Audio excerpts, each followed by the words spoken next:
है आना। बहुत पहले जनकपुर नाम का एक गांव था।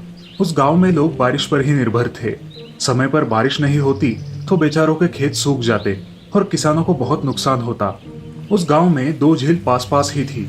उसमें से एक झील को अपना कहकर उस गांव का जमींदार सम्मान सिंह एक बूंद भी लोगों को नहीं लेने देता था। इतना ही नहीं, वो पास वाले वाटर पंप का पानी भी अपने झील में खींच लेता था, जिससे बाकी गांव वाले और किसान उस झील के पानी से वंचित रहते थे। इस तरह वो गांव वाले बुरे हालातों में जी रहे थे। ये सम्मान सिंह का जुलूम बढ़ता ही जा रहा है। क्या करे, कुछ समझ नहीं आता। वो इतना पैसे वाला और ताकतवर भी है। उसी गांव में श्रीधर नाम का एक गरीब किसान रहता था। उसकी पत्नी थी सविता और बेटे का नाम था बंटी। बंटी बहुत होशियार था। एक दिन बाहर अपनी माँ को लकड़ियां जलाने में दिक्कत हो रही देख बंटी ने एक लेंस का स्टैंड तैयार किया। सूरज की तरफ उस स्टैंड को एडजस्ट किया और बस चूल्हा अपने आप जलने लगा। श्रीधर और सविता बेटे की समझदारी देख बहुत खुश थे। देखा कितना होशियार है हमारा बंटी। हाँ, मैं इसे खूब पढ़ाऊंगा, वैज्ञानिक बनाऊंगा। लेकिन ये पानी की समस्या हल नहीं होगी तो पता नहीं खेती बाड़ी कैसे होगी, और बंटी की पढ़ाई के लिए पैसे कैसे जुटाऊंगा। कुछ तो करना होगा। बहुत सोचने के बाद श्रीधर ने एक दिन दूसरे गांव वालों को बुलाकर पानी की समस्या पर इलाज करने की सोची। देखिए, अब उस जमींदार की दादागिरी हम सहन नहीं करेंगे। तो हम क्या करें श्रीधर भैया? इससे पहले कि वो जमींदार झील के पानी को पूरा खाली कर दे, हमें उस पानी से हमारे खेतों को सींचना होगा। लेकिन फिर हमें वाटर पंप खरीदना होगा, और इतने पैसे कहाँ से जुटाएंगे? वाटर पंप तो लेना ही होगा, चाहे उसके लिए हमें खुद को गिरवी क्यों ना रखना पड़े, वरना अपना खेत बंजर भूमि हो जाएगा। श्रीधर की बात सब किसान मान जाते हैं और सब गांव वाले जैसे तैसे पैसे जमा करके कहीं से उधार लेके एक वाटर पंप खरीदते हैं और उस झील में वाटर पंप द्वारा पानी खींचकर नाले द्वारा अपने अपने खेत को सींचने लगते हैं। वाह, ये तरकीब काम आएगी, सब लोगों का फायदा होगा। हाँ श्रीधर भाई, लेकिन वो जमींदार चुप नहीं बैठेगा। अरे तब की तब देखेंगे, डरो मत। गांव वालों की अक्लमंदी देखकर जमींदार सहम जाता है और अपने असिस्टेंट को बुलाता है। अरे सोमनाथ, लगता है ये गांव के लोग होशियार हो गए हैं, इन्हें सबक सिखाना ही होगा। कोई बात नहीं सेठ जी, वाटर पंप बिजली पे चलते हैं। मैं इनकी बिजली की सप्लाई ही काट देता हूँ, बस 1 घंटे के लिए बिजली सप्लाई चालू रखता हूँ। वाह वाह, बहुत बढ़िया। सोमनाथ ने किसानों की बिजली की सप्लाई बंद कर दी। बिजली ना होने के कारण किसान निराश हो गए। श्रीधर भी उदास हो गया। ये सारी बात बंटी भी देख रहा था, वो भी दुखी हो गया। मुझे इस समस्या का हल निकालना ही होगा, लेकिन कैसे? कुछ सोचने के बाद एक दिन बंटी उस गांव के ऑटो वाले शंकर चाचा से मिला। चाचा, सुना है आपका ऑटो गैस सिलेंडर से चलता है, लेकिन ये कैसे मुमकिन है चाचा? ये बहुत सिंपल टेक्नोलॉजी है बेटा। गैस से मोटर चलने के लिए ऑटो में एक छोटा सा कन्वर्टर होता है। उस परिवर्तित एनर्जी पर ऑटो आराम से चलता है और पॉल्यूशन भी नहीं होता। ओह, ये बात है। क्या आप मुझे ऐसा ही एक कन्वर्टर दिला सकते हैं? क्यों बेटा, तुम्हें क्यों चाहिए? बंटी शंकर को गांव के किसानों की समस्या बताता है। वो सुनकर शंकर को बड़ा दुख होता है। बड़ा स्वार्थी है वो जमींदार, लेकिन मैं तुम्हारी मदद करूंगा। कुछ दिनों बाद शंकर चाचा बंटी को एक कन्वर्टर लाके देते हैं। बंटी उसे अपने घर के गैस सिलेंडर को फिट कर देता है और खेत के मोटर पंप के साथ जोड़ देता है। गांव के सारे किसान बेसब्री से अब क्या होगा इसका इंतजार करते हैं। जैसे ही बंटी पंप का स्विच ऑन करता है, भारी फोर्स से पानी आने लगता है। सभी किसान तालियां बजाते हैं और बंटी भी खुश हो जाता है। वाह बंटी वाह, कमाल किया तुमने। भाई श्रीधर, तुम्हारा बेटा तो बहुत होशियार है। लेकिन आप लोगों को एक काम करना होगा। बंटी की बात सुन के सारे अचरज में पड़ते हैं। वो क्या बेटा? उस जमींदार को हमारे इस गैस पर चलने वाले वाटर पंप के बारे में पता नहीं चलना चाहिए, वरना वो इसे भी बिगाड़ देंगे। लेकिन ये कैसे मुमकिन है बंटी बेटा? हम सिर्फ इसे रात को ही चलाएंगे और इसकी मदद से उसे सबक सिखाएंगे। सबने खुश होकर हाँ कहा और उस दिन से हर रोज रात को किसान झील के पानी से अपने अपने खेत सींचने लगे। इस तरह जमींदार के पाइप से पानी निकलकर उस झील में भरने लगा। फिर किसान उस सिलेंडर को लेकर चले जाते थे। सवेरे जब जमींदार वहां आया तो किसानों के खेत में और झील में पानी देखकर हैरान हो गया। अजीब बात है, बिजली तो है नहीं जो इन्हें पानी मिलेगा, तो इन्हें पानी मिल कहां से रहा है। इसी तरह बंटी रात को जमींदार के कुएं में वाटर पंप का पाइप डालकर कुएं का पानी निकालने लगा और गांव वाले उसे घड़े में भरकर ले जाने लगे। इस तरह उनकी पानी की समस्या दूर हुई। और दूसरी तरफ जमींदार की झील सूख गई, घर का कुआं भी सूख गया। उसके घर पर तो नहाने के लिए भी पानी नहीं बचा। कुछ दिनों बाद जमींदार की फसल भी नहीं उगी तो उसका भारी नुकसान हुआ। बाकी किसान फसल उगाकर खुश थे। एक दिन जमींदार किसानों के पास आया। भाइयों, मैं आपसे हाथ जोड़ता हूँ, कृपा करके बताइए कि यह हो क्या रहा है। यूं ही चलता रहा तो मैं कंगाल हो जाऊंगा। मेरे घर में बर्तन मांजने के लिए भी पानी नहीं है। मैं सब जानता हूँ कि ये सब आप लोग ही कर रहे हैं, मुझे माफ कर दीजिए। देखा जमींदार जी, लालच बुरी बला है। ये सब हम पढ़ते हैं, सुनते हैं, पर स्वार्थी होकर सब कुछ आप अपने लिए ही रखकर दूसरों को तकलीफ दे रहे थे। पर आप भूल गए, आप अकेले हैं और हम सब 100 है। कम से कम आप तो सुधर जाइए, तभी हम आपकी मदद करेंगे। सब किसानों ने तालियां बजाई और जमींदार का सिर शर्म से झुक गया। तो देखा दोस्तों, गांव वालों ने बंटी की होशियारी की मदद से लालची जमींदार को कैसे सबक सिखाया। हमेशा याद रखिए, मिलजुल कर हम किसी भी समस्या का हल निकाल सकते हैं।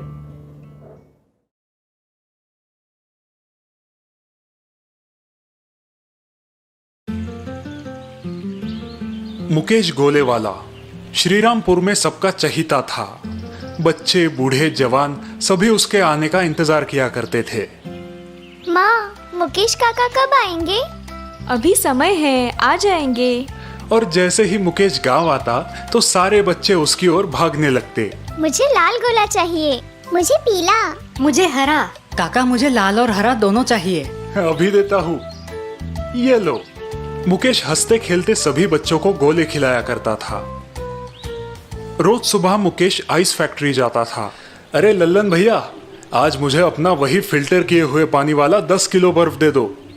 हाँ हाँ, दे देता हूँ, लाओ 100 रुपए। क्या भैया, हर दिन दाम बढ़ाते ही रहते हो। अब मैं क्या करूँ, महंगाई इतनी बढ़ गई है और पानी फिल्टर करने में भी बहुत खर्चा आता है। तुझे कितनी बार बोला है कि सस्ता वाला बिना फिल्टर किए हुए पानी का बर्फ ले ले, लेकिन तू मानता ही नहीं। नहीं भाई, चाहे मैं कम कमाऊं, लेकिन ग्राहकों की सेहत अच्छी रहना जरूरी है। अब तेरी मर्जी। मुकेश लल्लन को 100 रुपए दे देता है और 10 किलो फिल्टर किए हुए पानी का ही बर्फ खरीद लेता है। अब वहां से मुकेश गांव में गोला बेचने निकल पड़ता है। वो गांव में अलग अलग जगह रुककर गोले बेचा करता था, लेकिन जहां भी वो रुकता लोग उसकी ओर दौड़े चले आते थे। कभी कभार मुकेश अपने बेटे विनोद को भी अपने साथ गोला बेचने ले जाया करता था। समय बीता गया और मुकेश बूढ़ा हो गया और अब हर दिन मुकेश और विनोद साथ ही गोला बेचते थे, क्योंकि मुकेश में गोले की गाड़ी ढकेलने की ताकत नहीं रही थी। अब लगता है कुछ दिनों में तुम्हें अकेले ही ये व्यापार संभालना होगा। बाबा, मैं तो कब से आपसे कह रहा हूँ कि आप थोड़ा आराम कर लो। अब आज का एक दिन और तुम्हारे साथ रहूंगा, फिर तुम ही संभालो। वो दोनों आइस फैक्ट्री गए और वहां से बर्फ खरीदा और फिर रोज की तरह गोला बेचने निकल पड़े। मुझे एक नारंगी गोला दो। एक काला खट्टा शरबत बना दो। दिन भर घूम घूम कर थक हार के दोनों घर पहुंच गए। कल से तुम अकेले जाओगे, सब अच्छे से संभालना। हाँ बाबा, इतने दिनों से तो सीख रहा हूँ, सब संभाल लूंगा। ठीक है। अगले दिन विनोद अकेले ही गोले की गाड़ी लेकर निकल पड़ा। वो पहले आइस फैक्ट्री पहुंचा, वहां से बर्फ खरीदी और फिर गांव की ओर निकल पड़ा। उसका दिन आम दिन की तरह ही था। अगले दिन वो वापस आइस फैक्ट्री पहुंचा। मतलब अब तुमने काम संभाल ही लिया? हाँ काका, अब बाबा को आराम की जरूरत है। वो तो है। अच्छा, तेरे बाबा को समझा समझा के थक गया, लेकिन वो नहीं माना। क्या काका? यही कि सस्ता बिना फिल्टर वाले पानी का बर्फ ले, मुनाफा ज्यादा होगा। लेकिन वो ठहरा ईमानदार। मेरी बातें उसके कानों तक ही नहीं पहुंची। अच्छा, सस्ता वाला बर्फ कितने का है? 5 रुपए किलो। मतलब दुगना मुनाफा। हाँ, यही तो समझा रहा था उसे। ठीक है काका, आज आप मुझे वही बर्फ दीजिए। विनोद ने सस्ता वाला बिना फिल्टर किए हुए पानी का बर्फ खरीद लिया। रोज की तरह वो गांव में गोले बेचने निकल पड़ा। बच्चे, जवान, बूढ़े सभी ने गोले और शरबत खरीदी। विनोद खुश था, क्योंकि उसका मुनाफा दुगना हो चुका था। यह सिलसिला कई दिनों तक चलता रहा। फिर एक दिन एक फूड इंस्पेक्टर विनोद के गाड़ी के पास आया। उसने 2 गोले खरीदे और अपनी कार में जाकर उनका टेस्ट करने लगा। इंस्पेक्टर ने उस बर्फ के पानी में बहुत सारी अशुद्धियां पाई। उसे उसमें कुछ बीमारी फैलाने वाले बैक्टीरिया भी नजर आए। फिर उस कार से इंस्पेक्टर के साथ 2-3 पुलिस वाले उतरे। उन्होंने विनोद को गिरफ्तार कर लिया। साहब मेरी क्या गलती है? दूषित और बिना फिल्टर किया हुआ पानी इस्तेमाल करता है, लोगों की सेहत से खिलवाड़ करता है और पूछता है मेरी क्या गलती।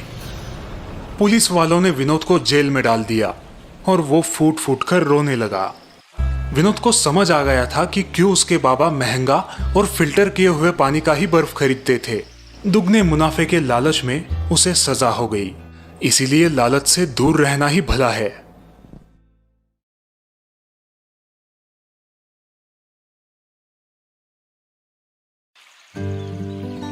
बंदरबाड़ी नाम का एक छोटा सा गांव था।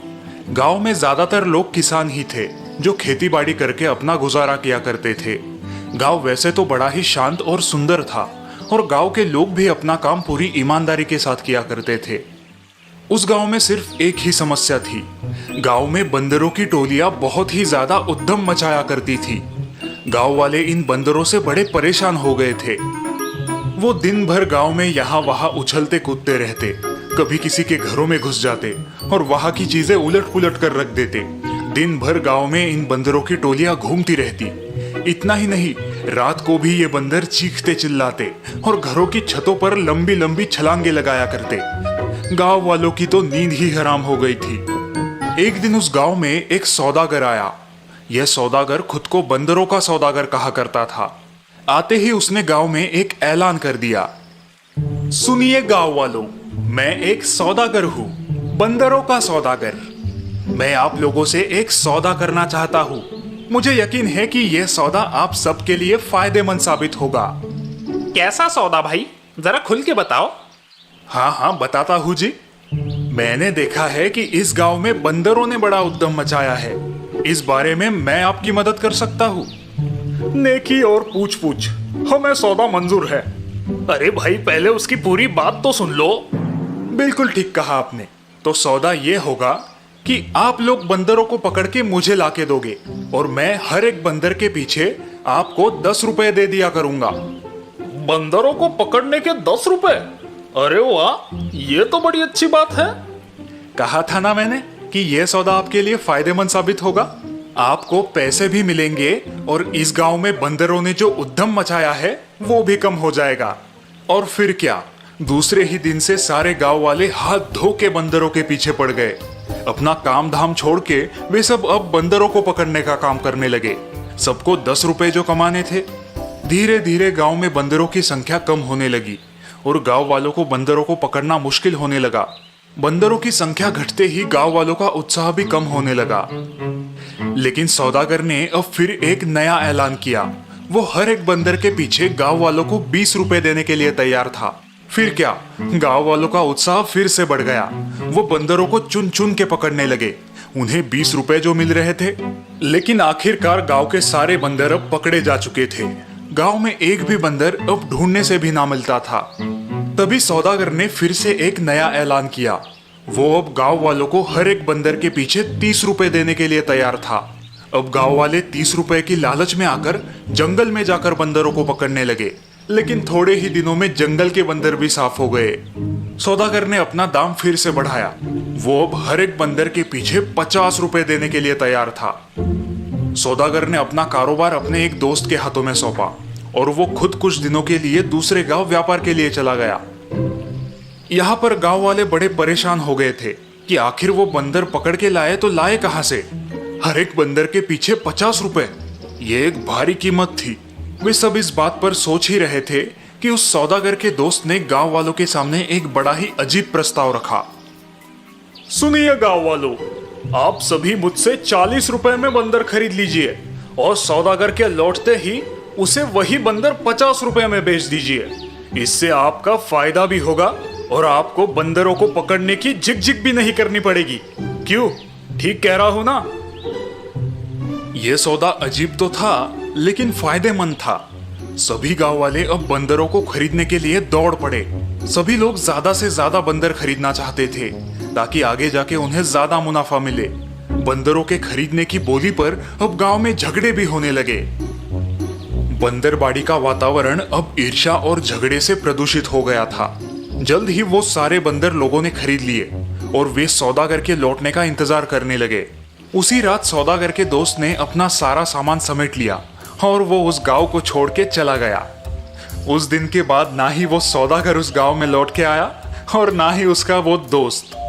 गांव वालों को अपनी गलती का एहसास बड़ी देरी से हुआ।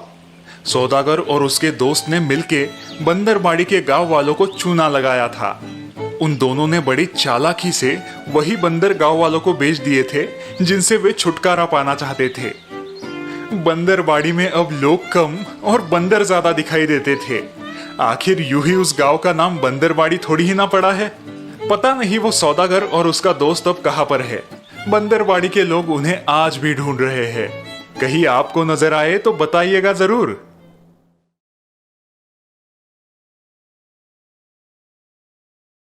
आइए आइए, भोला की मशहूर पानी पूरी खाइए, खट्टी मीठी तीखी। आइए आइए आइए, भोला की मशहूर। ये है भोला पानीपुरी वाला, जिसका गांव में एक पानीपुरी का ठेला है जिसमें हमेशा यही विज्ञापन बजते रहता है। शाम के वक्त भोला के ठेले पर बहुत भीड़ रहती है। भैया मुझे तीखी, मुझे मीडियम और मुझे मीठी। भोला सभी ग्राहकों को उनकी इच्छा अनुसार पानीपुरी खिलाया करता था। रात को 9 बजे भोला अपना ठेला बंद किया करता था और वही बैठकर दिन की कमाई का हिसाब लगाया करता था। आज बिकी 100 प्लेटें पानीपुरी, मतलब आज की कमाई हुई 1000 रुपए और खर्चा हुआ 300 रुपए। दिन ब दिन अपनी बढ़ती कमाई देखकर भोला बहुत खुश था। हर बीते दिन के साथ भोला का व्यापार बढ़ता ही जा रहा था। अब वो अकेला इतने सारे ग्राहकों को नहीं संभाल सकता था। भैया मुझे तीखा। मुझे भी तीखा। मुझे भी। अब भोला को लगने लगा कि उसे कोई सहायक रख लेना चाहिए। अगले दिन जब भोला अपना ठेला लगा रहा था तो उसका दोस्त कृष्णा उसके पास आया। तो भाई भोला, क्या हालचाल है? एकदम बढ़िया, तू बता। बस वही काम ढूंढ रहा हूँ। बहुत सही समय पर आया है तू। मैं अपनी मदद के लिए एक सहायक ढूंढ रहा हूँ। अरे वाह, तो मैं हूं ना तेरा सहायक। भोला को अपना सहायक मिल गया और कृष्णा को अपनी नौकरी। उसी दिन से कृष्णा भोला की मदद करने लगा। अब जब भी भीड़ होती तो भोला को कोई परेशानी नहीं होती क्योंकि कृष्णा उसकी मदद किया करता था। वे दोनों सारा काम साथ में करने लगे और हमेशा की तरह आज भी ठेला बंद करने के बाद भोला हिसाब लगाने लगा। आज कुल 180 प्लेटें पानीपुरी बिकी, मतलब 1800 रुपए। खर्चा हुआ 400 रुपए, पूरे 1400 रुपए का मुनाफा। अच्छा है। ये लो भाई कृष्णा, तुम्हारे 300 रुपए। अगले कुछ दिनों तक कृष्णा ने भोला के साथ काम किया और भोला उसे उसकी मजदूरी दे दिया करता था। पर भोला का मुनाफा देखकर कृष्णा को जलन होने लगी। एक सुबह कृष्णा हिसाब करने बैठा। एक दिन के 300 रुपए, पिछले 1 महीने में मैंने 9000 रुपए कमाए हैं। ये तो ठीक है, लेकिन भोला रोज का 1200 रुपया मुनाफा कमाता है। इस हिसाब से वो 36,000 रुपए कमाता है। बाप रे, ये तो बहुत ही ज्यादा है। कृष्णा सोचने लगा कि कैसे वो भी भोला की तरह ज्यादा पैसे कमाए। अगर मैं भी पानीपुरी का ठेला लगाऊं तो? और बस तब से कृष्णा भोला के पीछे लग गया। भाई, ये ठेला लगाने में तो बहुत ज्यादा पैसे लगे होंगे ना? तुमने इतने सारे पैसे कहाँ से लाए? ज्यादा नहीं, बस 3000 लगे थे और उसके लिए मैंने अपनी माँ के कंगन गिरवी रखे थे। भोला कृष्णा को अपना दोस्त समझकर सब कुछ बताता रहा। अगले दिन, भाई मैं सोच रहा हूँ अगर तुम मुझे सामान कहाँ मिलता है ये बता देते तो रोज मैं सामान ले आता, तुम्हारा भार कम हो जाता। हाँ क्यों नहीं कृष्णा। भोला को कृष्णा पर पूरा विश्वास था। भोला उसे अपने साथ बाजार ले गया और उसे सब दुकानें बताई जहां से वो सामान खरीदता था। कुछ दिन बाद, अब मुझे हर चीज पता है और मेरे पास पैसे भी है। यही सही समय है अपना ठेला डालने का। और अगले दिन भोला के बगल में एक और पानीपुरी की गाड़ी खुली। कृष्णा की मजेदार पानी पूरी, आइए चखिए नए जमाने की नई पानी पूरी। कृष्णा का ठेला देखकर भोला दंग रह गया। तूने मेरे साथ धोखा किया? मैंने कोई धोखा नहीं किया, ये दुनिया का दस्तूर है। चेला कभी ना कभी गुरु पर भारी पड़ता ही है। मैं ही मूर्ख था जो तुझे अपना दोस्त समझ बैठा था। अब गांव में एक साथ दो दो विज्ञापन सुनाई देने लगे। आइए आइए भोला की मशहूर पानी पूरी खाइए, खट्टी मीठी तीखी।